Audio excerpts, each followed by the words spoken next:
Good evening, and welcome to COVID-19 to Places production of A Midsummer Night's Dream. My name is Eric Moodyman. I am the director of this piece and will be reading selected stage directions throughout tonight's performance. Also, in the event that an actor loses their connection, I will be acting as an understudy, filling in for their lines until the actor is able to return. There will be a 5-minute intermission in tonight's performance. Now, sit back and enjoy William Shakespeare's A Midsummer's Night's Dream. Act 1, Scene 1, New Orleans in the 1920s, at the house of Theseus. Lights up on Theseus, the Duke of Orleans, his fiancée Hippolyta, and the Philostrate, his scribe. Fair Hippolyta, our nuptial hour draws on apace. 4 happy days bring in another moon, but oh, methinks how slow this old moon wanes. For 4 days will quickly steep themselves in night, and 4 nights will quickly dream away the time, and then the moon shall behold the night of our solemnities. Go, Philostrate, stir up the Orleanian youth to the merriments, awake the pert and nimble spirit of mirth. True melancholy forth to funerals, the pale companion is not for our pomp. Oh, good Aegeus, what's the news with thee? Full of vexation come I with complaint against my child, my daughter Hermia. This man, Demetrius, hath my consent to marry her. This man, Lysander, hath bewitched the bosom of my child. Thou hast by moonlight at her window sung, with feigning voice, verses of feigning love, and stolen the impression of her fantasy. With cunning hast thou filched my daughter's heart, turned her obedience to stubborn harshness. Sir, be it so, she will not consent to marry with Demetrius. I beg the privilege, as she is mine, I may dispose of her, which shall be either to this gentleman or to exile. What say you, Hermia? Be advised, fair maid.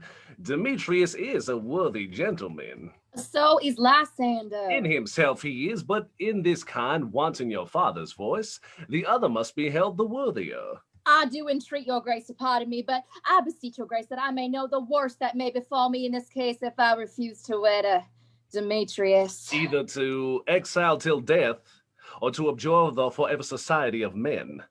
Therefore, fair Hermia, question your desires, whether if you yield not to your father's choice, you can endure the livery of a nun, for I to be in a shady cloister mewed, to live a barren sister all your life, chanting fair hymns to the coldness of the moon. So will I grow, so live, so die, my lord, ere I will my virgin patent up unto his lordship, whose unwished yoke my soul consents not to give sovereignty. Take time to pause, and by the next new moon, the sealing day, betwixt my love and I, upon that day, either prepare to exile for disobedience to your father's will, or else to wed Demetrius as he would, or on Diana's altar, to protest for our austerity of single life. Relent, sweet Hermia, and Lysander, yield thy crazed title to my certain right. You have her father's love, Demetrius. Let me have Hermia's. Oh, do you marry him? Scornful Lysander. True, he hath my love. And what is mine, my love shall render him. My lord, my love is more than his, and I am beloved of beauteous Hermia. Why should I not then prosecute my right? Demetrius, I'll vouch it to his head, made love to Netta's daughter, Helena, and won her soul, and she, sweet lady, dotes, devoutly dotes in idolatry upon this spotted and inconstant man. I must confess that I have heard so much, and with Demetrius thought to have spoke thereof. Demetrius, come, and come, Aegeus, you shall go with me. I have some private schooling for you both. Fair Hermia, look you to fit your fancies to your father's will, or else the lords yield you up to exile, or to vow of single life. Come, my Hippolyta. With duty and desire we follow you. They exit, leaving Lysander and Hermia alone. How now, my love? Why is your cheek so pale? How chances the roses there do fade so fast? In life for want of rain, which I could well between them for the tempest of my eyes. I mean, for aught that I could ever read, could ever hear by tale or history, the course of true love never did run smooth, but either it was misgraphed in respect to years. Oh, spy, too old to be engaged, too young. Or else it stood upon the choice of friends. Oh, hell, to choose love by another's eyes. Or if there was a sympathy in choice, war, death, sickness did lay siege to it, making it momentary as a sound, swift as a shadow, short as any dream. If then true lovers have never been crossed, it stands as an edict in destiny. Mm-hmm. Then let us teach our trial patience, because it is as customary across as due to love as thoughts and dreams and sighs, wishes and tears for fancy's followers. A good persuasion. Therefore, hear me, Hermia. I have a widow aunt, a dowager of great revenue, and she hath no child. From Orleans her house remote 7 leagues, and she respects me as her only son. There, gentle Hermia, may I marry thee? And to that place the sharp laws cannot pursue us. If thou lovest me then, steal forth thy father's house tomorrow night, and in the wood, a league without the town, there will I stay for thee.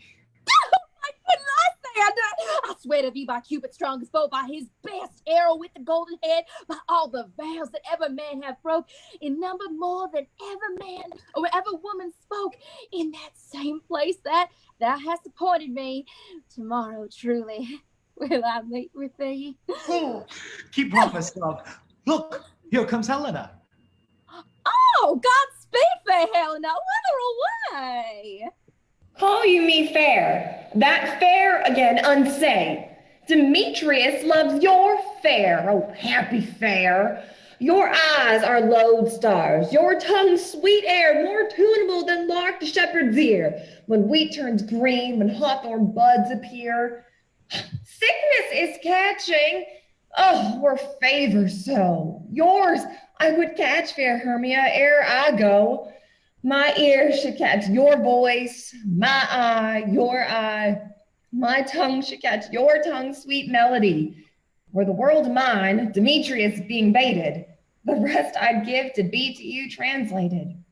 Oh, teach me how you look, and with what art you sway the motion of Demetrius's heart. I frown upon him, yet he still loves me. Oh, that your frowns would teach my smile such skills. The more I hate, the more he follows me. The more I love, the more he hateth me. His folly, Helena, is no fault of mine.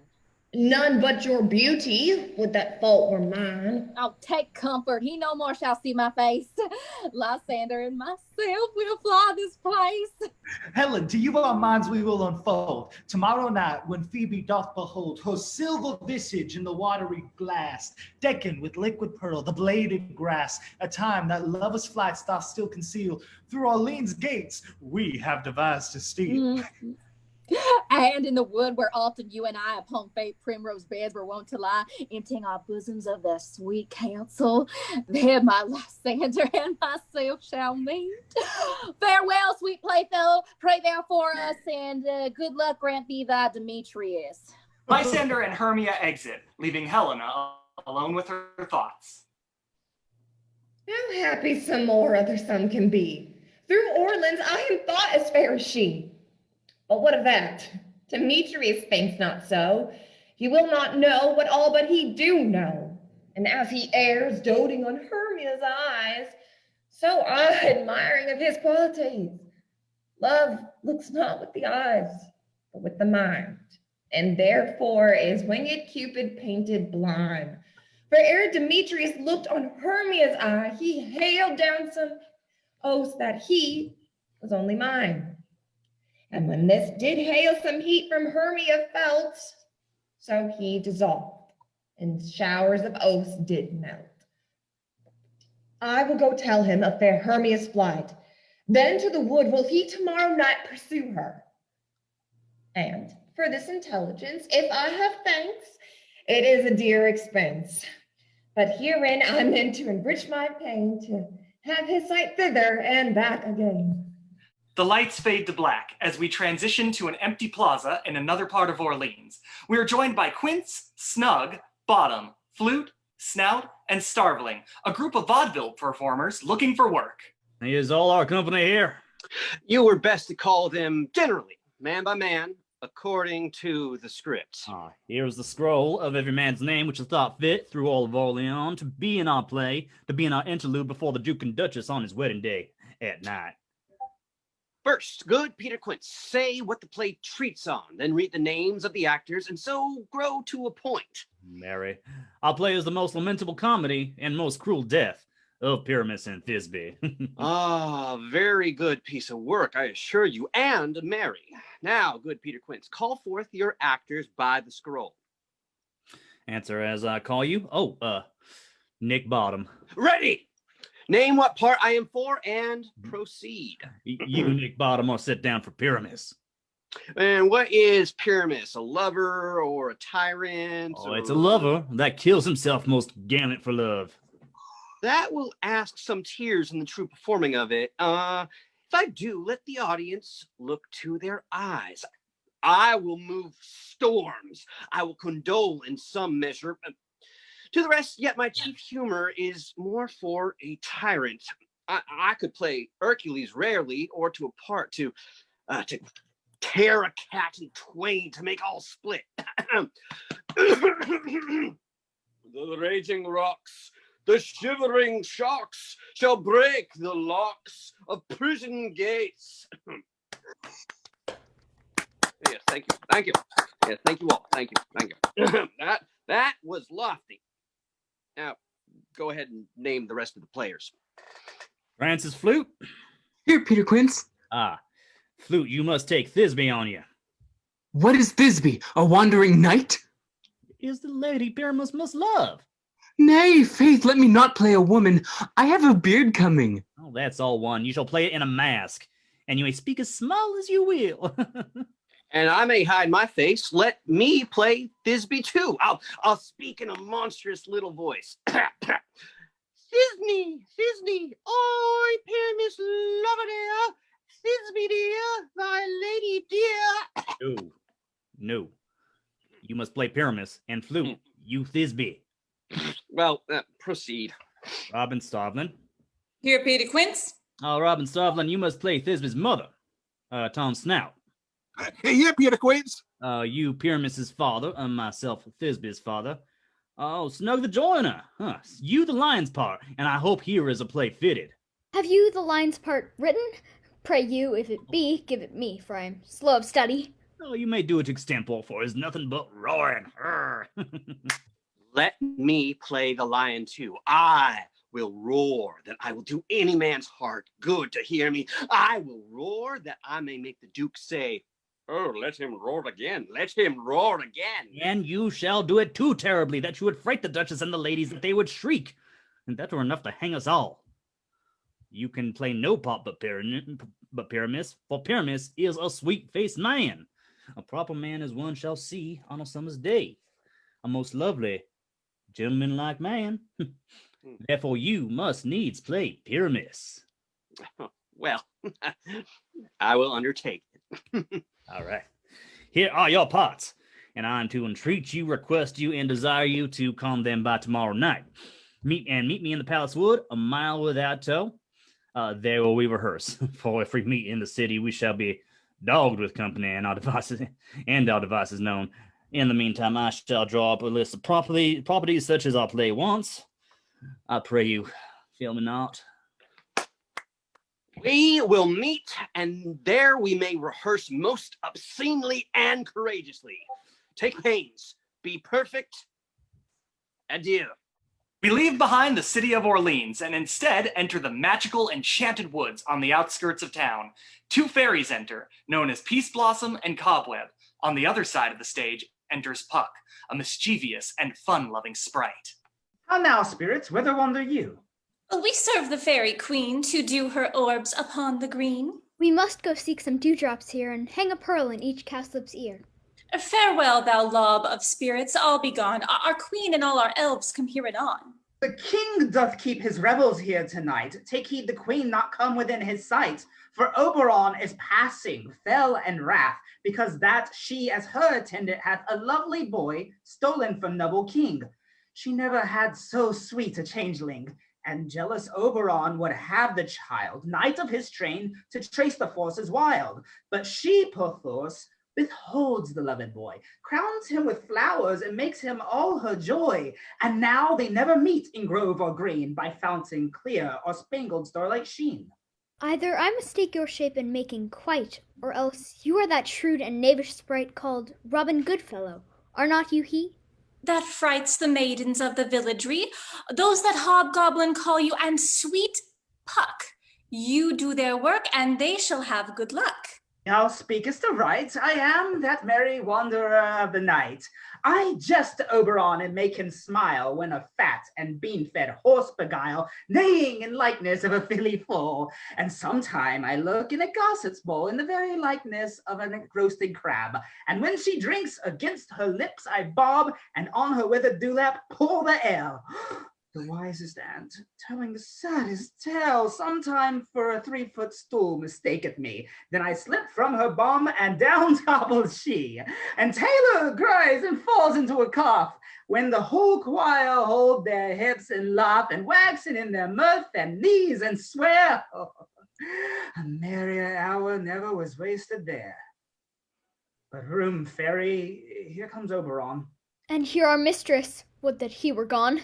Enter Titania, queen of the fairies, and from the opposite side of the stage, Oberon, master of magic. Ill met by moonlight, proud Titania. What, jealous Oberon? Fairy skip hence. I have forsworn his bed and company. Tarry, rash wanton, am I not thy lord? Then I must be thy lady, but I know when thou hast stolen away from fairyland, playing on pipes of corn and love and bursting love to amorous Phillida. Why art thou here? Your buskin mistress and your warrior love to Theseus must be wedded, and you've come to give their joy, their bed joy and prosperity. Oh, how canst thou for shame? Titania, glance at my credit with Hippolyta, knowing I thy love to Theseus. Did thou not make him with a fair Aegeal break his faith with Ariadne and Antiopa? These are the forgeries of jealousy. And never since the middle summer spring met we on hill and dale, forest or mead, to dance our ringlets to the whistling wind. But with thy brawls thou hast disturbed our sport. Therefore the moon, the governess of floods, pale in her anger, washes all the air that rheumatic diseases do abound. And through this distemperature, we see the seasons alter. The spring, the summer, the childing autumn, the angry winter, change their wonted liberties. And the maze world, their increase, now knows not which is which. And the same progeny of evil comes from our debate, from our dissension. We are their parents and original. Do you amend it then? It lies in you. Why should Titania cross her Oberon? I do beg a little changeling boy to be my henchman. Set your heart at rest. The fairy lamb buys not the child of me. His mother was a votress of my order. Full often hath she stood by my side, but she, being mortal of that boy, did die. And for her sake, I do rear up her boy, and for her sake, I will not part with him. How long within this wood intend you stay? Perchance till after Theseus's wedding day. If you patiently dance in our round and see our moonlight revels, then go with us. If not, shun me, and I will spare your haunts. Give me that boy, and I will go with thee. Not for thy fairy kingdom. Fairies, away! We shall chide downright if I longer stay. Titania leaves with her fairies, leaving Oberon alone with Puck. Well, go thy way. Thou shalt not from this grove till I torment thee for this injury. My gentle Puck, come hither. Thou rememberest since once I sat upon a promontory and heard a mermaid on a dolphin's back uttering such dulcet harmonies breath that the rude sea grew civil at her song. I remember. That very time I saw, but thou couldst not, flying between the cold moon and earth, Cupid all armed, a certain aim he took at a vestal throne by the west, and loosed his love shaft smartly on his bow. Yet I marked where the bolt of Cupid fell. It fell upon a little western flower, before milk white, now purple with love's wound, and maidens call it love in idleness. The juice of it on sleeping eyelids laid will make a man or woman madly dote upon the next live creature that it sees. Fetch me this herb, and be thou here again. I'll put a girdle around the earth in 40 minutes.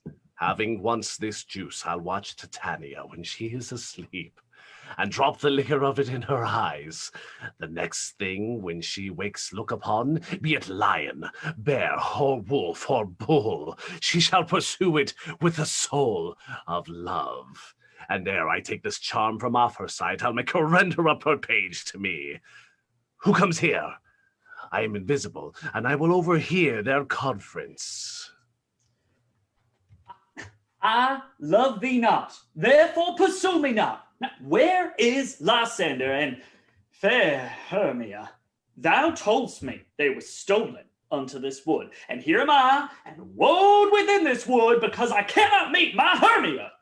Hence, get thee gone, and follow me no more. You draw me, you hard-hearted adamant. Leave you your power to draw, and I shall have no power to follow you. Do I entice you? Do I speak you fair? Or rather, do I not, in plainest truth, tell you I do not, nor I cannot love you? And even for that, do I love you the more? Use me but as your spaniel. Spurn me, strike me, neglect me, lose me. Only give me leave, unworthy as I am to follow you. What worser place can I beg in your love, and yet a higher place of respect with me, than to be used as you use your dog? Tempt not too much the hatred of my spirit, for I am sick when I do look on thee. And I am sick when I look not on you. You do impeach your modesty too much to leave the city and commit yourself into the hands of one that loves you not, to trust the opportunity of night and the ill counsel of a desert place with the rich worth of your virginity. Your virtue is my privilege, for that it is not the night when I do see your face. Therefore, I think I am not in the night. Nor doth this wood lack worlds of company, for you, in my respect, are all the world. Then how can it be said I am all alone when all the world is here to look on me? I'll run from thee, and hide thee in the brakes, and leave thee to the mercy of wild beasts. The wildest hath not such a heart as you. I will not say thy questions. Let me go. Or, if thou follow me, do not believe, but I will do thee mischief in the wood. Aye, in the temple, the town, the field, you do me mischief. Fine, Demetrius, your wrongs do set a scandal on my sex. We cannot fight for love as men may do. We were made to woo, and we're not made to woo. I'll follow thee and make a heaven of hell to die upon the hand I love so well. Demetrius storms off with Helena following suit. Fare thee well, nymph. Ere he do leave this grove, thou shalt fly him, and he shall seek thy love. Ha! Hast thou the flower there? There it is. I pray thee, give it to me. I know a bank where the wild thyme blows, where the ox lips and the nodding violet grows, quite over canopied with luscious woodbine, with sweet musk roses, and with eglantine. There sleeps Titania some time of the night, lulled in these flowers with dances and delight, and with the juice of this, I'll streak her eyes, and make her full of hateful fantasies. Thou take some of it, and seek thou through this grove. A sweet mortal lady is in love with a disdainful youth. Anoint his eyes, But do it when next thing he espies may be the lady. Thou shalt know the man by the Olenian garments he hath on. Effect it with some care, and he may prove more fond of her than she upon her love. And thou look to meet me here at the first cock-crow. Fear not, my lord, your servant shall do so. As they exit, we transition into another part of the woods. Enter Lysander and Hermia, lost in the woods and weary from their travels. Fair love, you faint with wandering in the wood, and to speak troth, I have forgot our way. We'll rest us, Hermia, if you think it good, and tarry for the comfort of the day. Be it so, Lysander, find you out of bed, for I upon this bank will rest my head. One turf shall serve as a pillow for us both. One heart, one bed, two bosoms, and one troth. Gentle friend, for love and courtesy, laugh further off. In human modesty, such separations may well be said, become a virtuous bachelor and a maid. So far be distant, and good night, sweet friend. Thy love ne'er alter till thy sweet life end. Amen to that fair prayer, say I, and then end life to where I end loyalty. Here in my bed. Sleep give thee all his rest.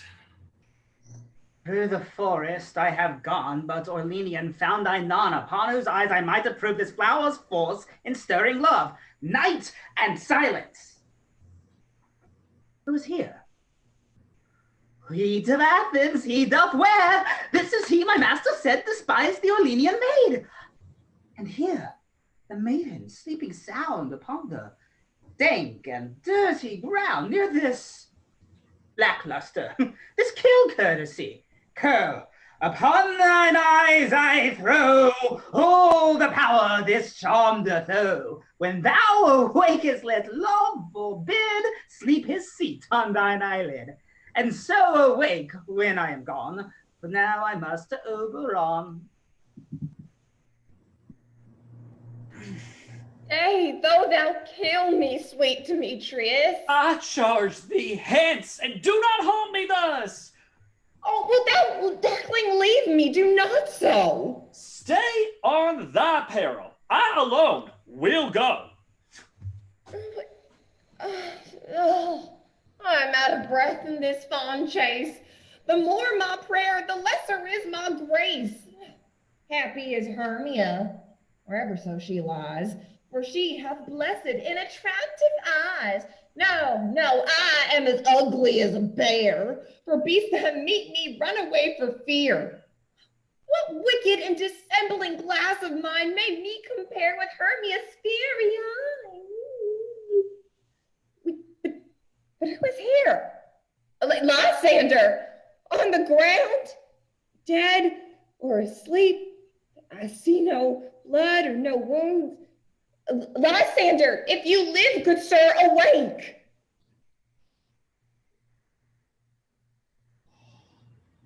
Run through fire will I for thy sake. Transparent Helena, nature shows art that through thy bosom makes me see thy heart. Where is Demetrius? Oh, how fit a word is that vile name to perish on my sword. Do not say so, Lysander, say not so. What though he love your Hermia? Lord, what though? Yet Hermia still loves you, then be content. Content with Hermia? No, I do repent the tedious minutes with her I have spent. Not Hermia, but Helena I love. Who will not change a raven for a dove?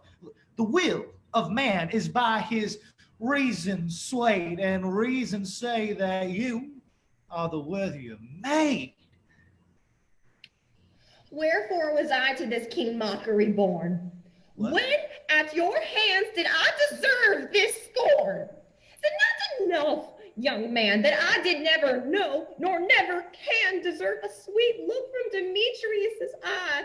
But you must flout my insufficiency? Fare you well. Perforce, I must confess, I thought you a lord of more true gentleness? Oh, that a lady of one man refuse should that of another therefore be abused. She sees not Hermia. Hermia, sleep thou there. And never mayest thou come Lysander near.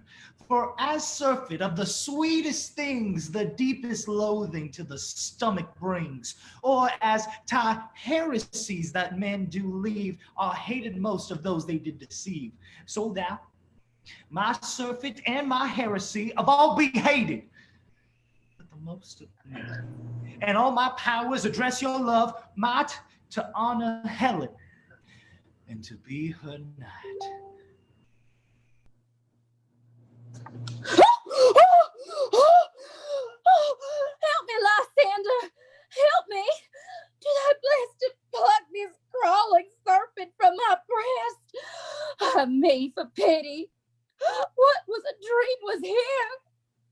Lysander, look how I do quake with fear. Lysander, what removed? Lysander, Lord, what out of hearing gone, no sound, no word. Alack, where are you? Speak, and if you hear, speak of all loves. I swoon almost with fear. Oh, no? Then I will perceive you are all not nigh. Either death or you I'll find immediately. Oh. We transition to another part of the woods where Titania prepares to sleep as Oberon spies upon her, putting his dastardly plan forward. Thou seest when thou dost wake, do it for thy true love take. Love and languish for his sake in the eye that shall appear. When thou wakest, it is thy dear. Wake when something vile is near. Are we all met? Oh, Pat. And here is a marvelous convenient place to for our rehearsal. This green plot shall be our stage, this hawthorn brake our towering house, and we will do it in action as we will do it before the Duke. Peter Quince. What sayest thou, Bully Bottom? There are things in this comedy of Pyramus and Thisbe that will never please. First, Pyramus must draw a sword to kill himself, which the ladies cannot abide. How will you answer that? I liken a perilous fear. Well, I believe we must leave the killing out when all is done. Not a whit. I have a device that will make all well. Write me a prologue, and let the prologue seem to say, we will do no harm with our swords, and that Pyramus is not killed indeed. And for the more better assurance, tell them that I, Pyramus, am not Pyramus, but Bottom the Weaver. This will put them out of fear. You'll have such a prologue, and it shall be written in 8 and 6. No, make it 2 more. Let it be written in 8 and 8. We're not the ladies be feared of the line. Well, I fear it, I promise you. Masters, you ought to consider with yourselves.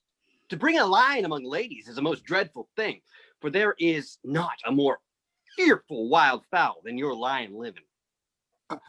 Therefore, another prologue must tell he is not a lion. Nay, you must name her name, and half her face must be seen through the lion's neck. And she herself must speak through, saying thus, or to the same effect, ladies, or fair ladies, I would you wish not to fear, not to tremble. My life is yours. If you think I come hither as a lion, it were pity on my life. No, I am no such thing. I am a man, as others are. And there, indeed, tell them plainly that she is Snug the Joiner.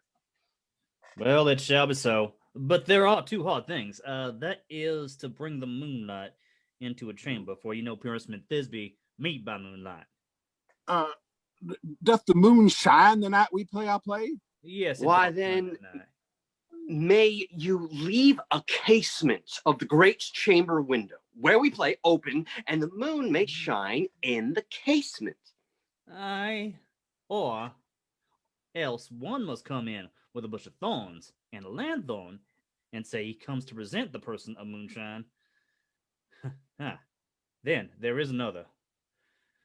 There is another thing. We must have a wall in the great chamber, for Pyramus and Thisbe says the story did talk through a chink in the wall. You can never bring in a wall. Oh, what say ye, Bottom? Some man or other must present wall, and let him some plaster or some loam or some rough cast about him to signify wall. And let him hold his fingers thus, and through the canny shall Pyramus and Thisbe whisper. Well, that may be, then all is well. Now come, sit down and rehearse your parts. Pyramus, you begin. When you have spoken your speech, enter into that break, and so everyone according to his cue. Okay.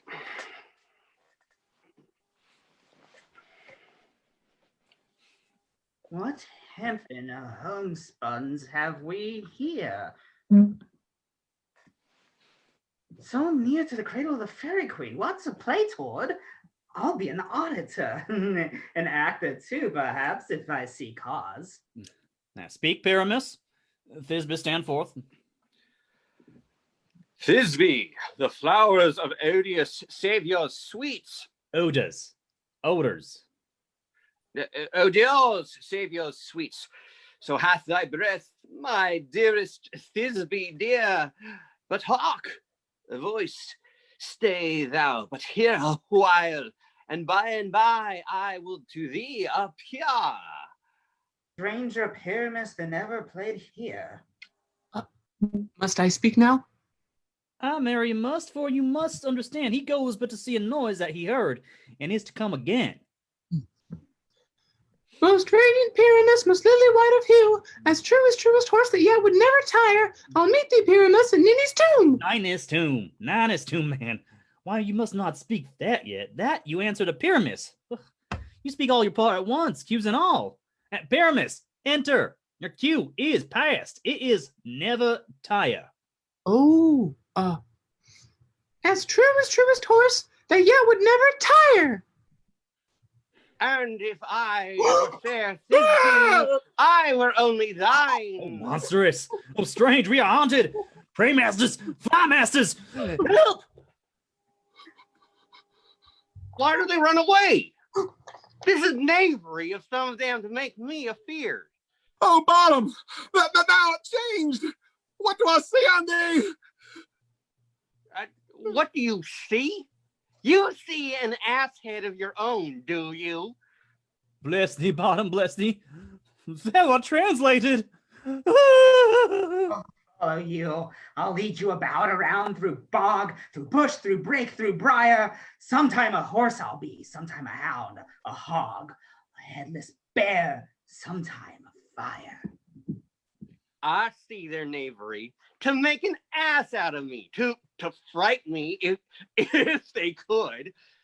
But I will not stir from this place. Do what they can. I will walk up and down here and I will sing, and they shall hear that I am not afraid. Swanee, oh, how I love you, Swanee, oh, my dear old Swanee. I give the world to be among the folks in the IXI. Even now, my mammy waiting for me, praying for me, down by the Swanee. The folks up north will see me no more when I go down to the Swanee shore. What angel wakes me from my flowery bed? I pray thee, gentle mortal, sing again. Mine ear is much enamored of thy note, so is mine eye enthralled to thy shape, and thy fair virtue's force perforce doth move me on the first view to say, no, to swear, I love thee. Methinks, mistress, I should have little reason for that, and yet, to say the truth, reason and love keep little company together nowadays. The more pity that some honest neighbors will not make them friends. Nay, I can gleek upon the occasion. Thou art as wise as thou art beautiful. Not so neither. But if I had wit enough to get out of this wood, I had enough to serve my own turn. Out of this wood do not desire to go. Thou shalt remain here, whether thou wilt or no.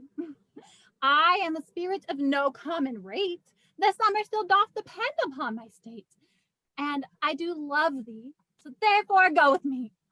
Oh, I'll give thee fairies to attend on thee, and I will purge thy mortal grossness, so thou shalt like an airy spirit go. Peace Blossom, Cobweb! Ready? And I.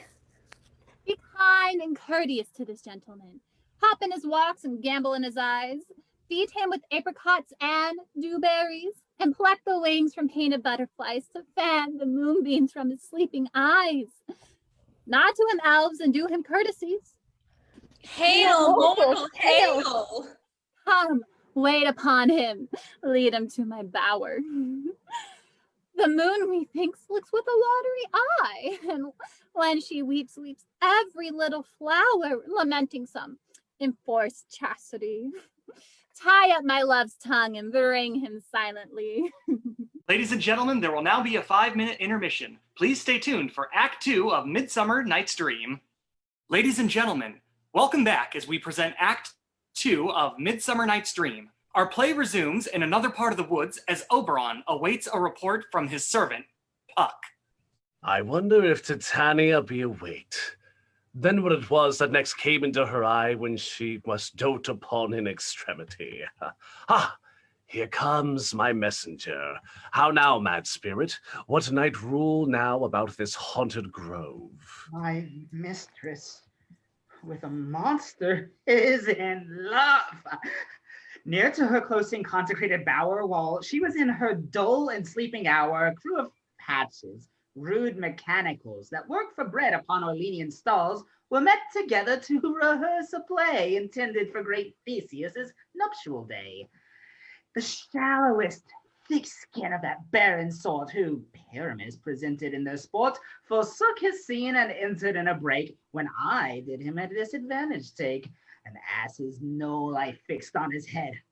Anon, his Thisbe must be answered, and forth my mimic comes, when him they spy, as wild geese that in the creeping fowler eye are rust-pitted coast Midian salt, rising and cawing at the gun's report, sever themselves and madly sweep the sky. So at his sight, away his fellows fly, when in that moment it came to pass, Titania awoke and straightway loved an ass.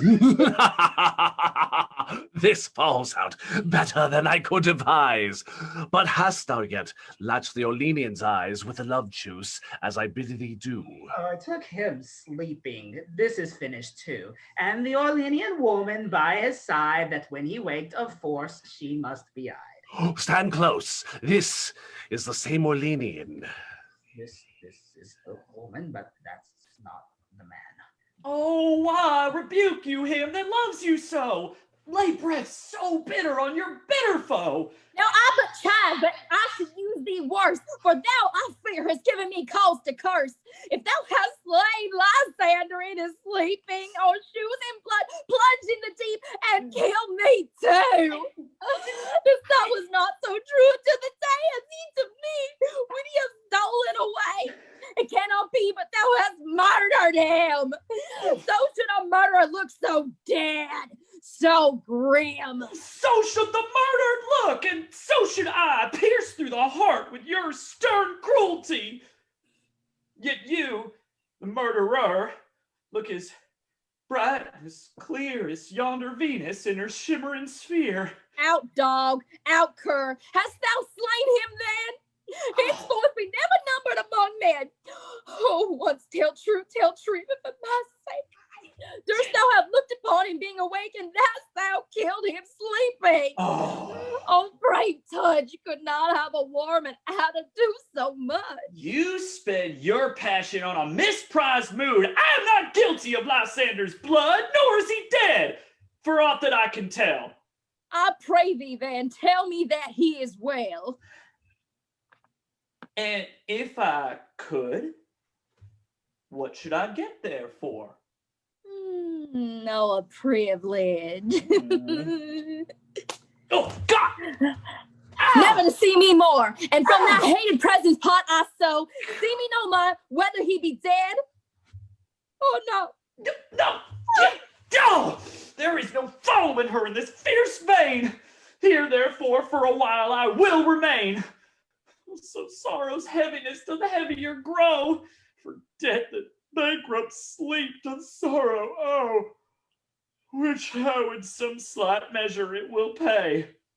If for his tender, here I makes him stay. Puck, what hast thou done? Thou hast mistaken quite, and laid the love juice on some true love sight. Of thy misprision must perforce ensue some true love turned, and false turned true. About the wood go swifter than the wind, and Helena of Orleans look thou fine. All fancy and sick is she of pale cheer, with sighs of love that cost the fresh blood dear. By some illusion, see thou bring her here. I'll charm his eyes against she do appear. I go, look how I go, swifter than an arrow from the Tartar's bow.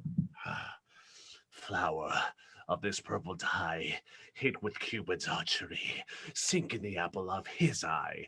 When his love he doth espy, let her shine as gloriously as the Venus of the sky. When thou wakest, if she be by, beg of her for remedy. Captain of our fairy band, Helena is here at hand, and the youth mistook by me, pleading for a lover's fee. Shall we see their fun pageancy? Lord, what fools these morsels be. Stand aside. The noise they make will cause Demetrius to wake. Why should you think that I should woo and scorn? Scorn and derision never come in tears. Look, when I vow, I'll weep, and vow so born, and their nativity all truths appear. How can these things in me seem scorn to you, bearing the badge of faith to prove them true? You do advance your cunning more and more. When truth kills truth, oh devilish holy fray, these vows are Hermia's. Will you give her o'er? Weigh oath with oath, and you will nothing weigh. Your vows to her and me, put in two scales, will even weigh, both as light as tails. I had no judgment when to her I swore. Nor none to me now you give her o'er. Oh, Helena, goddess, nymph, perfect, divine! Oh, to what, my love, shall I compare thine eyne? Crystal is muddy. Oh, how ripe in show thy lips, those kissing cherries tempting grow. That. No, hell, I see you all are bet to set against me for your merriment. If you were civil and knew courtesy, you would not do me thus much injury. And you not hate me as I know you do, but you must join in souls and mock me too. If you were men, as men you are in show, you would not use a gentle lady so. To vow and swear and surprise my parts when I am sure you hate me with your heart. You are unkind, Demetrius, be not so, for you love Hermia. This you know I know. And here, with all goodwill, with all my heart, in Hermia's love I yield you up my part, and yours of Helena to me bequeath, whom I do love and will do till Oh, Lysander, keep thy Hermia. I will none. If e'er I loved her, all that love is gone. My heart to her but as guestwise sojourned. And now to Helen is it home returned. Helen, it is not so. Oh, disparage not the fate thou dost not know, lest to thy peril thou abide it dear. Oh, look, where thy love comes, yonder is thy dear. Dark night that from the eye his function takes that ear more quick of apprehension makes where it doth impair the seeing sense. It pays the hearing double recompense. Thou art not by mine eye, Lysander food! Mine ear, I think it might brought to me the sound, but why unkindly didst thou leave me so? Why should he stay, whom love doth press to go? What love could press Lysander from my side? Lysander's love that would not let him bide. Fair Helena, who more engilds the night, they're more than all you fiery O's and eyes of light. Why seekest thou me? Could not make thee this know? The hate I bear thee made me leave thee so? You speak not as you think. It cannot be. Oh, she is one of this confederacy. Now I perceive that they have all three conjoined into fashion this false sport in spite of me. Injurious Hermia, most ungrateful maid, have you conspired? Have you with these contrived to bait me with this foul derision? Is all the counsel we two have shared, the sisters' vows, the hours we have spent when we have tried the hasty-footed time for party thoughts? Oh, is all forgot? All school days' friendships, our childhood innocent, and will you rent our ancient love asunder to join with men in scorning your poor friend? 'Tis not friendly, 'tis not maidenly. Our sex, as well as I, may chide you for it, though I alone do feel the injury. I am amazed at your passionate words. I scorn you not. It seems that you scorn me. Have you not set Lysander as in scorn to follow me and praise my eyes and face? And made your other love, Demetrius, who even but now did spurn me with his foot to call me goddess, nymph, divine, and rare, and precious, celestial. Wherefore he speaks this to her he hates, and wherefore doth Lysander deny your love so rich within his soul, and tender me pursuit affection, but by your setting on, by your consent. I understand not what you mean by this. I do persevere counterfeit sad looks, make mouth upon me when I turn my back, wink at each other, hold the sweet jest up. This sport, well carried, shall be chronicled. If you have any pity, grace, or manners, you would not make me such an argument. But fare ye well, 'tis partly my own fault, which death or absence soon shall remedy. Stay, gentle Helena, hear my excuse. My love, my life, my soul, fair Helena. Sweet, do not scorn her. If she cannot entreat, I can compel. Thou canst compel no more than she entreat. Thy threats have no more strength than her weak prayers. Helen, I love thee. By my life I do. I swear by that which I will lose for thee to prove him false that says I love thee not. I say I love thee more than he can do. Oh, if thou say so, withdraw and prove it too. Oh, quick, come. Lysander, where to tends all this? Hang off, thou cat, thou burr, vile thing. Let it loose, or I will shake thee from me like a serpent. So rude. What change is this? Oh, sweet love. Thy love outloathed medicine, hated potion hence. Demetrius, I will keep my word with thee. Let's go. Oh, I would. I had your bond, for I perceive a weak bond holds you. I'll not trust your word. What? Should I hurt her, strike her, kill her dead?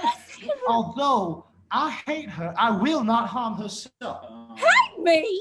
Wherefore? Oh me, what news, my love? Am not a Hermia? Are not you Lysander? Am I as fair now as I was erewhile? Since not you loved me, since not you left me. And never did desire to see thee more. Therefore, be out of hope, of question, of doubt. be certain, nothing truer, 'tis no jest, that I do hate thee and love Helen. Oh, me, you thief of love! What have you come that night and stolen my love's heart from him? Have you no modesty, no maid shame, no touch of bashfulness? What, will you tear impatient answers from my gentle tongue? Fie, fie, you counterfeit, you puppet, you Puppet? Why so? Oh, that goes the way, Gabe.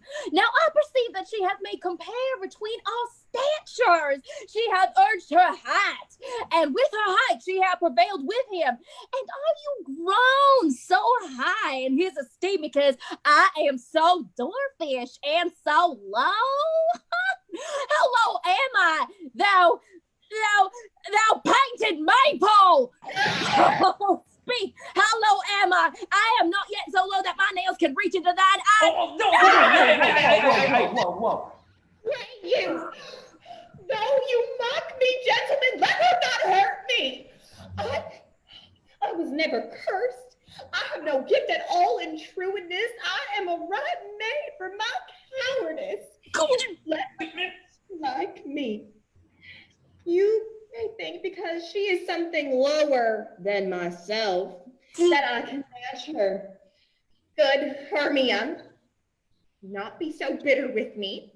I evermore did love you, Hermia, did ever keep your counsels, never wronged you. Save that, in love unto Demetrius, I told him of your self unto this wood. He followed you for love, I followed him, but he hath tried me and hence and threatened me. And now, so you will let me quiet go and follow you no further. You shall see how simple and fond I am. Be not afraid, she shall not harm thee, Helen. No, sir, she shall not, though you take her part.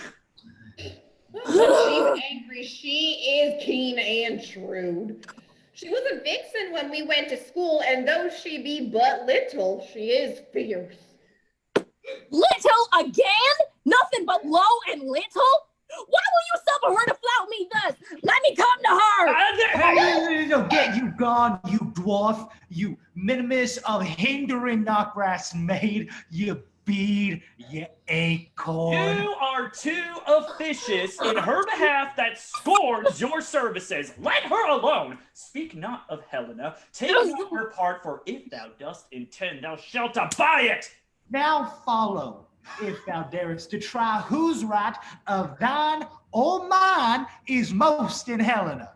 Follow? Nay, I'll go with thee, cheek by jowl. Oh.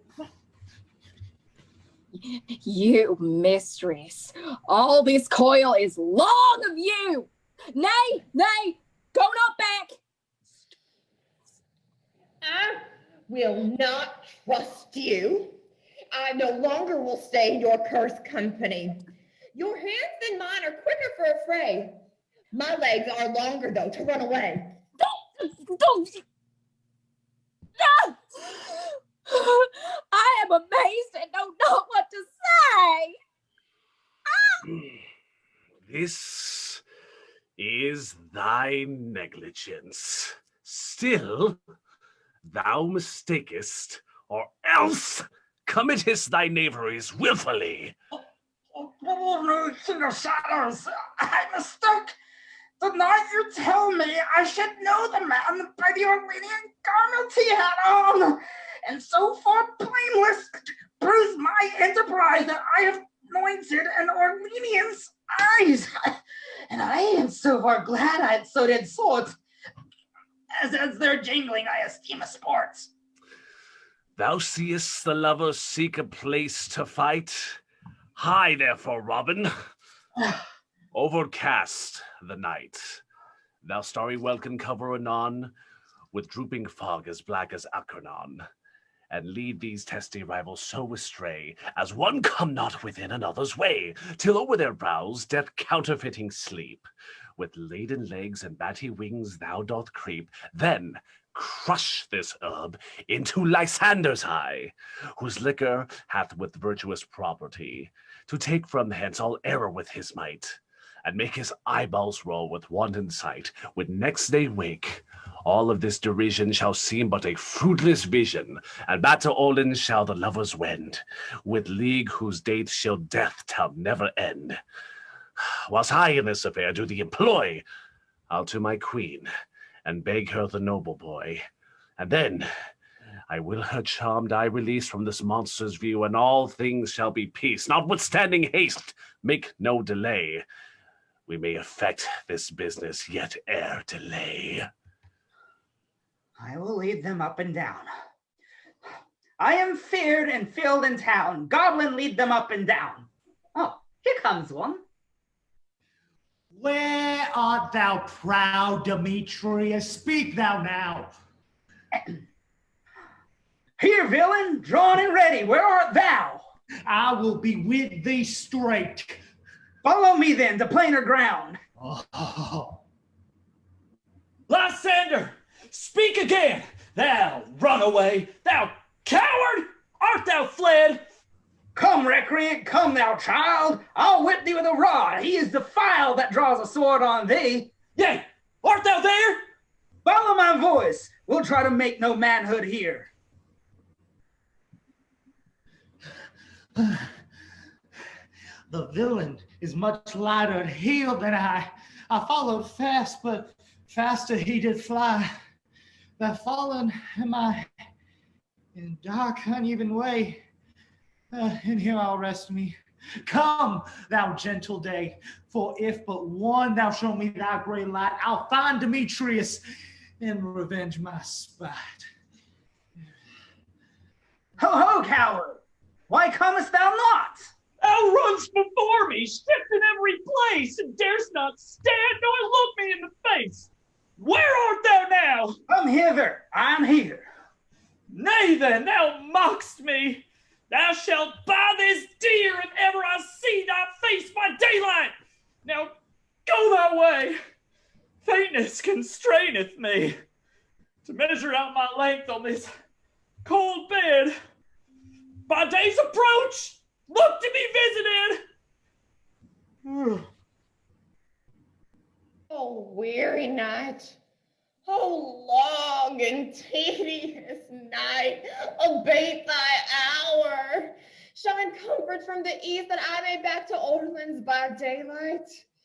From these that my poor company detest. And sleep. That sometimes shuts up sorrow's eyes. Still be away from mine own company. Yet but three. Come one more, two of both kinds make up four. Here she comes, cursed and sad. Ooh, Cupid is a knavish lad to make poor females mad. Never so weary, never so in woe, bedabbled with the dew and torn with prize, I could go no further, crawl no further, go. My legs can keep no pace with my desires. Here will I rest till the break of day. Heaven's shield, Lysander, they mean affray. Oh. On the ground sleep sound. I'll apply to your eye, gentle lover, remedy. When thou wakest, thou takest true delight in the sight of thy former lady's eye. As the lovers drift to sleep under Puck's spell, we rejoin Titania and her fairies, doting upon bottom. Sit thee down upon this flowery bed, while I, with thy amiable cheeks, do coy and stick mascarosis in thy sweet smooth head, and kiss thy fair large ears, my gentle joy. Where's Peas Blossom? Ready? Oh, scratch my head, Peas Blossom. Oh, where is Madam Cobweb? Ready? What's your will? Oh, nothing. Good, madam, but to help Peas Blossom to scratch. I must to a barber, methinks, for I am marvelously hairy about the face. And I am such a tender ass. If my hair do tickle me, I must scratch. Oh, say, sweet love, what thou desirest to eat.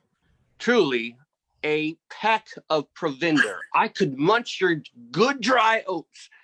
Methinks I have great desire for a bottle of hay. Good hay, sweet hay hath no fellow. I have a venturous fairy that shall seek thee the squirrel's hoard and fetch thee new nuts. Oh, I had rather have a handful or two of dried peas, but I pray you, let none of your people stir me. I have an expedition of sleep come upon me. Sleep thou, and I will wind thee in my arms. Fairies, be gone and be always away. So doff the woodbine, the sweet honeysuckle, gently entwist. The female ivy so enrings the barky fingers of the elf. Oh, how I love thee, how I dote on thee. Seest thou this sweet sight? Her dotage now I do begin to pity, for meeting her of late behind the wood, seeking sweet favors from this hateful fool, I did upbraid her and fall out with her, when I had at my pleasure taunted her, and she in mild terms begged my patience.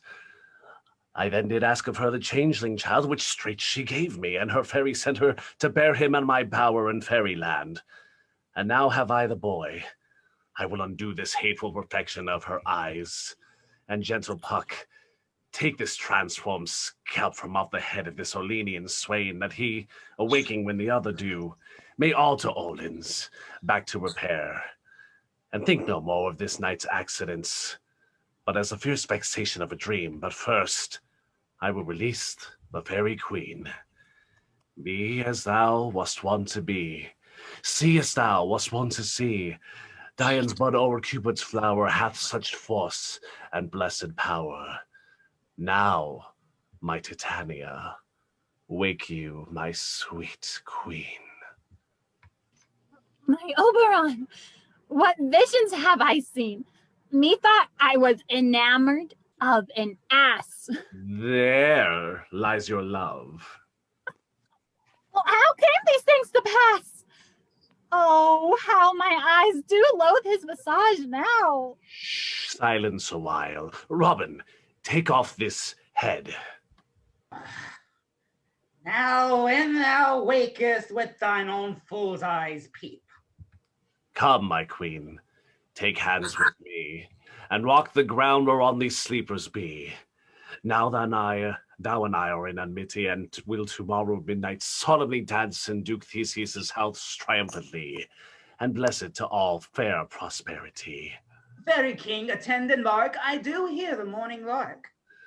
Then, my queen, in silence, sad trip we after this night's shade. We the globe can compass soon, swifter than the wandering moon. Come, my lord, and in our flight, tell me how it came this night that I, sleeping here, was found with these mortals on the ground.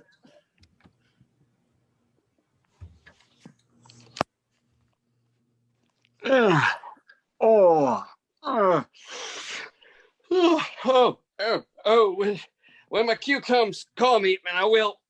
Answer me next.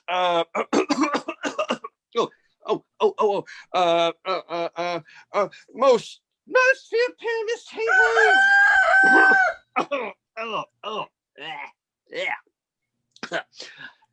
Peter Quince, flute, the mender, snout, the tinker, starveling. God's my life. Stolen hence and left me asleep. Oh, I had the most rare vision. I have had a dream past the wit of man to say what a dream was. Methought I was. Oh, there is no man that can tell what. Methought I was, and methought I had. But man is but a patch full if he were to offer to say what methought I had. Oh, I will get to Peter Quince to write a ballad of this dream. And it shall be called Bottom's Dream, because it hath no bottom. And I will sing it at the latter end of the play before the Duke. Bottom exits, calling out for his friends. As he leaves, Quince, Flute, Snout, and Starveling enter, seeking him out. Have you sent to Bottom's house? Has he come home yet? He cannot be heard of. Out of doubt, he is transported. If he come not, then the play is marred. It goes not forward, doth it? Oh, it is not possible.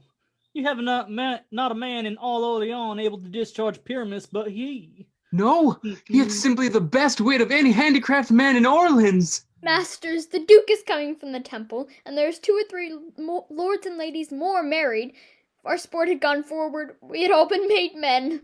Oh, sweet bully Bottom! Thus has he lost 6 pence a day during his life, and the Duke had not given him 6 pence a day for playing Pyramus, I'll be hanged.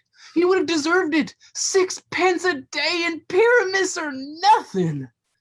Where are these lads? Where are these hearts? Oh, most courageous day.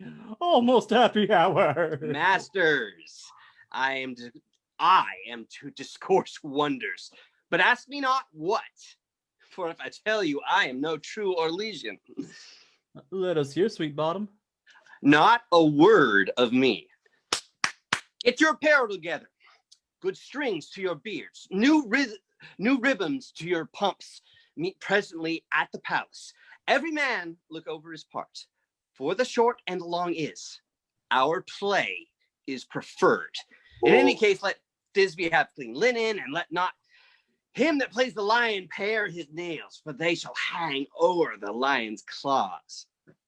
And, most dear actors, eat no onions nor garlic, for we are to utter sweet breath. And I do not doubt but to hear them say it is a sweet comedy. No more words! Away! Go away! As the players exit the woods, we transition back to where the lovers have fallen asleep, as Theseus and Hippolyta enter with Aegeus. Go find the forester, yes, and my love shall hear the music of my hounds. Uncouple in the western valley, let them go. Dispatch, I say, and find the forester. We will, fair queen, up to the mountain's top and mark the musical confusion of hounds and echo in conjunction. I was with Hercules and Cadmus once when, in a wood of Crete, they bayed the bear with hounds of Sparta. Never did I hear such gallant chiding, for besides the groves, the skies, the fountains, every region near, seemed all one mutual cry. I never did hear such musical a discord, such sweet thunder. My hounds are bred of the Spartan kind, slow in pursuit, but matched in mounds like bells.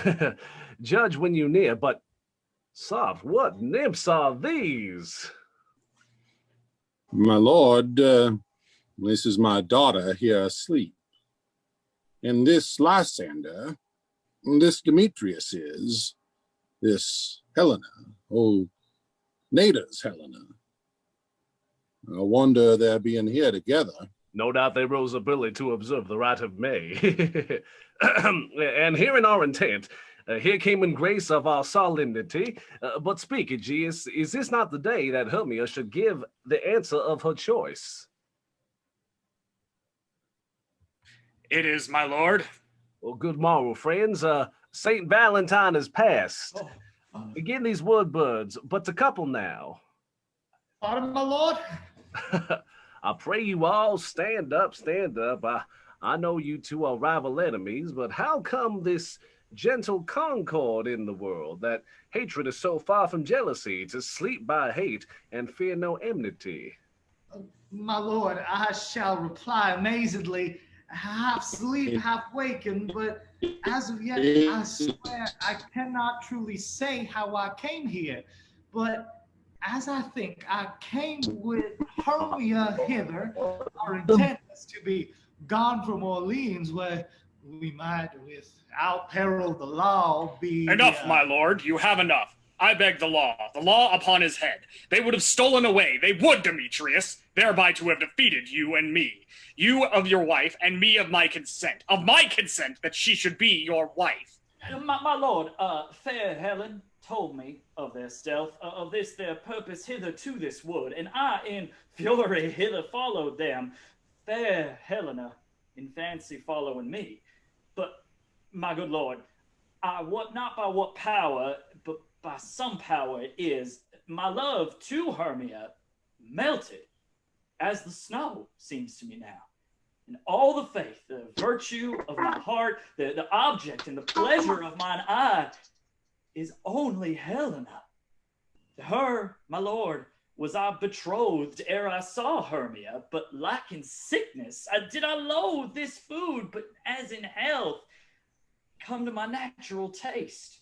Now, I do wish it, love it, long for it, and will forevermore be true to it. Enough! Fair lovers, you fortunately met of this discourse we will hear anon. Aegeus, I will overbear your will. For in temple, by and by with us, these couples shall eternally be knit. Away with us to Orleans, 3 and 3. We'll hold a feast in great solemnity. Come, Hippolyta. These things seem small and undistinguishable. Almost as if they were double. So methinks, and I have found Demetrius like a jewel, mine own and not mine own. Are you sure that we're awake? It seems to me that yet we sleep, we dream. Do not you think the Duke was here and bid us follow him? Oh, why then we are awake. Let's follow him, and by the way, let us recount our dreams. As we exit the forest, we enter back to the house of Theseus as the royals and lovers celebrate their newly wedded bliss, preparing for the entertainment for the night's reception. It is strange, my Theseus, that these lovers speak of. Oh, lovers and madmen have such seething brains, such shapen fantasies that apprehend, more than cool reason ever comprehends. The lunatic, the lover, and the poet are of imagination all compact. Such Tritch has strong imagination, that if it would but apprehend some joy, it comprehends some bringer of that joy. Or in the night imagining some fear, how easy is a bush supposed to bear? But all the story of the night told over, and all the minds transfigured together, more witnesses than fancy's images, and grows to something of great constancy. Here come the lovers, full of joy and mirth. Joy, gentle friends, joy and fresh days of love accompany your hearts. More than to us, wait in your royal walks, your board, your bed. Now, come now. What masks, what dances shall we have to wear away this long age of 3 hours between our after supper and bedtime? Where is our usual manager of mirth? Here, mighty Theseus. Say, what abridgment have you for this evening? What mask? What music? There is a brief how many sports arrive. Make choice of which your highness will see first. What, the ride of tipsy bacchanals tearing the Tacron singer of the race. Oh, this is an old device, and it was played when I was from Thebes came last. 3 miles worse for death of learning the late deceased and begging. Oh, that is some satire keen of critical, not sorting with the nuptial economy. A tedious brief scene of Pyramus and his love Thisbe, a very tragical mirth, merry and tragical, tedious and brief. That's it. Hard ice and wondrous strange snow. How shall we find the concord of this discord? A play there is, my lord, some 10 words long, which is as brief as I have known a play. But by 10 words, my lord, it is too long, which makes it tedious. For in all the play, there's not one word apt, one player fitted. Well, what are they to do in the play? A hard-handed men that work in Orleans here, which never labored in their minds till now, and now have toiled their unbreathed memories with the same play against your nuptial. Oh, and we will hear it. No, my noble lord, it is not for you. I've heard it over, and it is nothing in the world, unless you can find sport in their intents, extremely stretched and calmed with cruel pain to do you service. I will hear that play. For never anything can be amiss when simpleness and duty tender it. Go, bring them in. I love not to see such wretchedness or charge and duty in his service perishing. Why, gentle sweet, you shall see no such thing. He says they can do nothing of this kind. Oh, the kind are we, to give them thanks for nothing. Our sport shall be to take what they mistake, and what poor duty cannot, noble respect. Takes it in might, not merit. Oh, please, your grace, the prologue is addressed. Let him approach.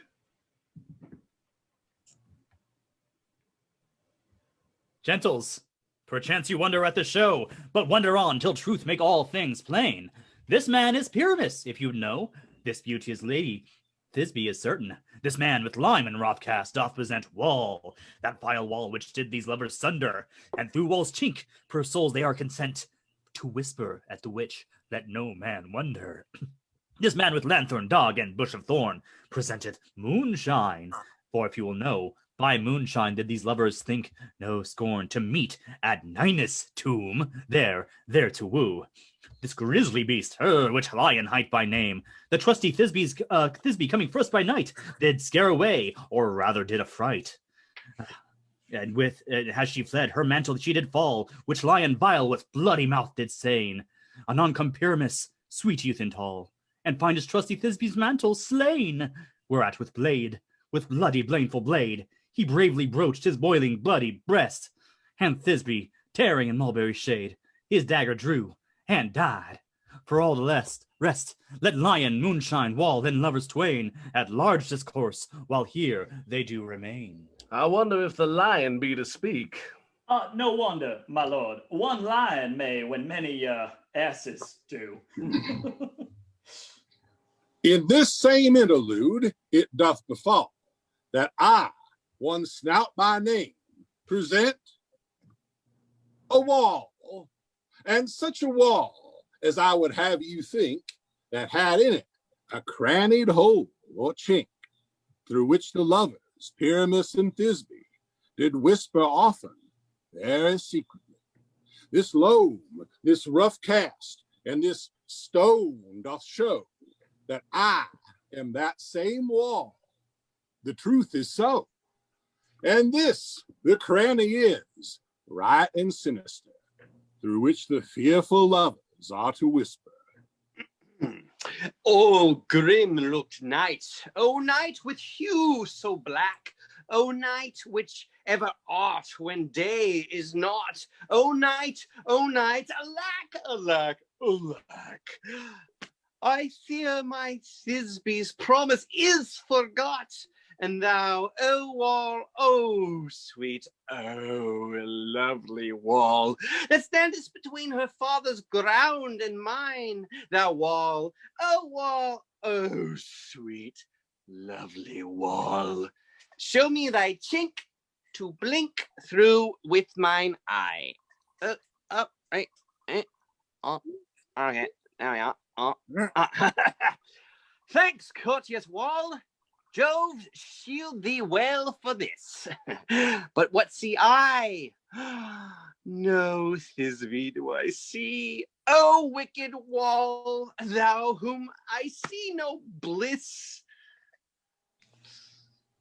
Cursed be thy stones for thus deceiving me. The wall, methinks, being sensible, should curse again. No, truth, sir, he should not.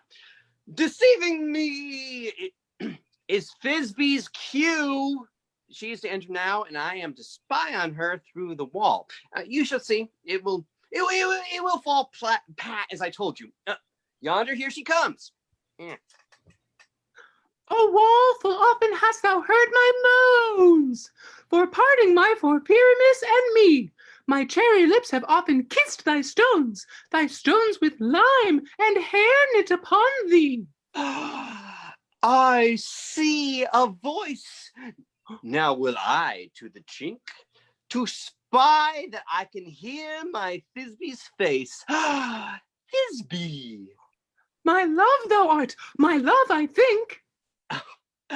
Think what thou wilt. I am thy loved's grace. And like Lamander, I am trusty still. And I like Helen till the fates me kill. Not Shaftless to Procrus was so true. And softless to Procreus, I to you. Oh, kiss me through the whole of this vile wall. Hey, Kiss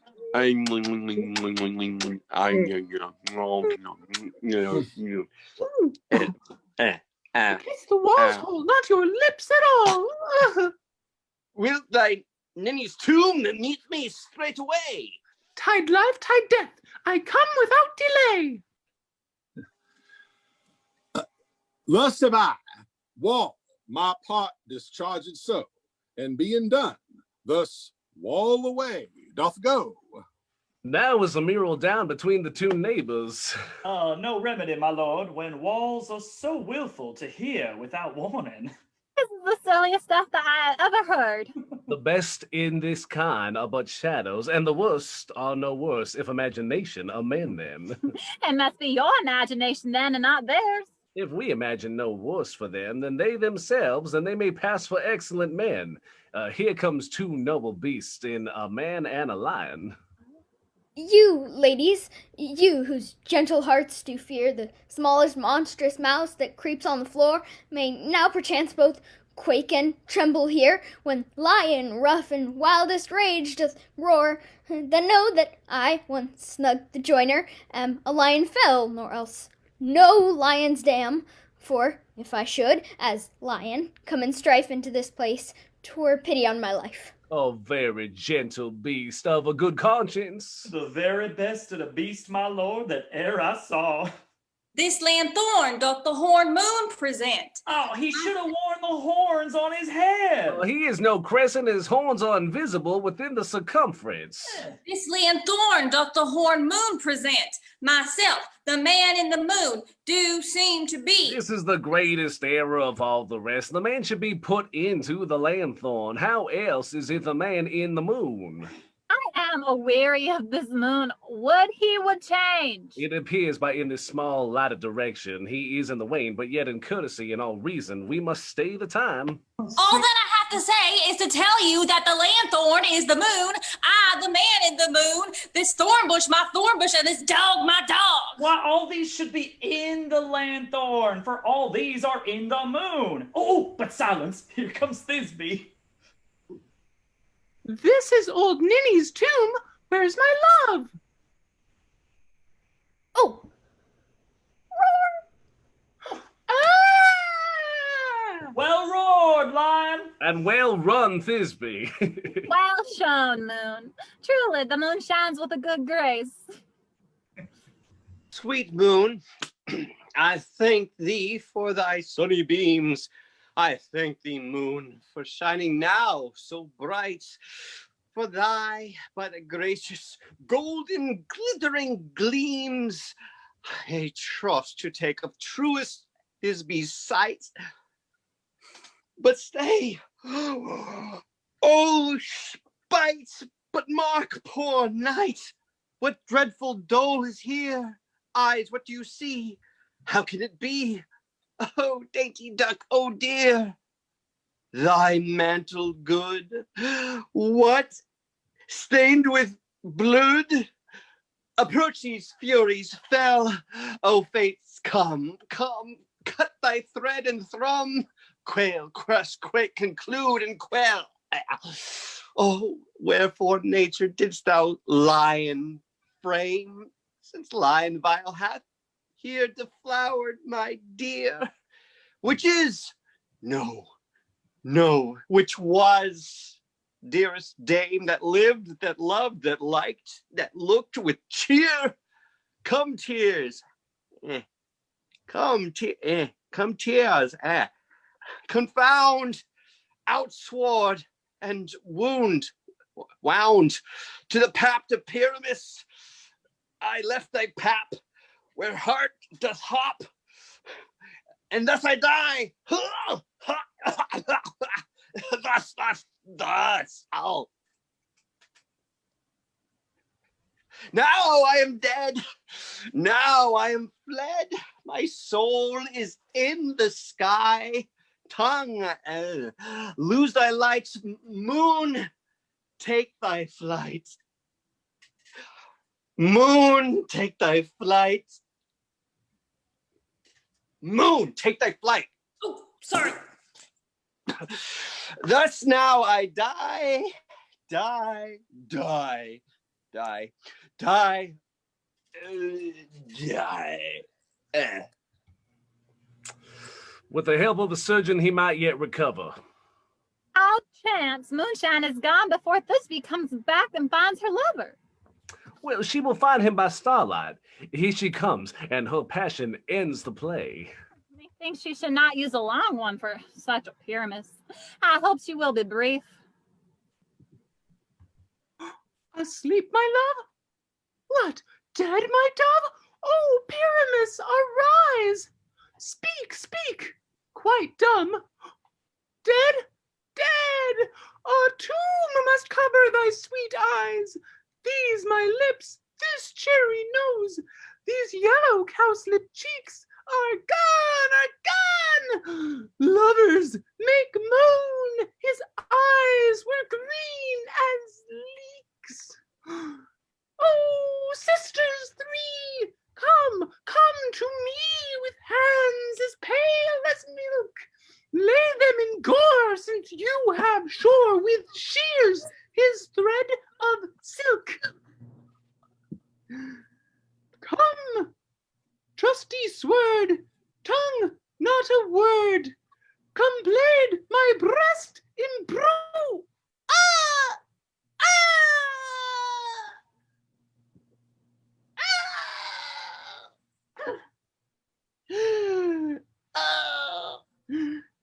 Papa, can you hear me? And farewell, friends, thus Thisbe ends. Adieu. Adieu. Adieu. Moonshine and Lion are left to bury the dead. And Wall, too. No. I assure you, the wall is down that part of their fathers. Will it please y'all to see the epilogue? No, please, no. No epilogue, I pray you, for your play needs no excuse. Never excuse, for when the players are all dead, there needs none to be blamed. Mary, if that writ it had played Pyramus had hanged himself in Thisbe's garter, it would have been a fine tragedy. And so it is truly, and very notably discharged.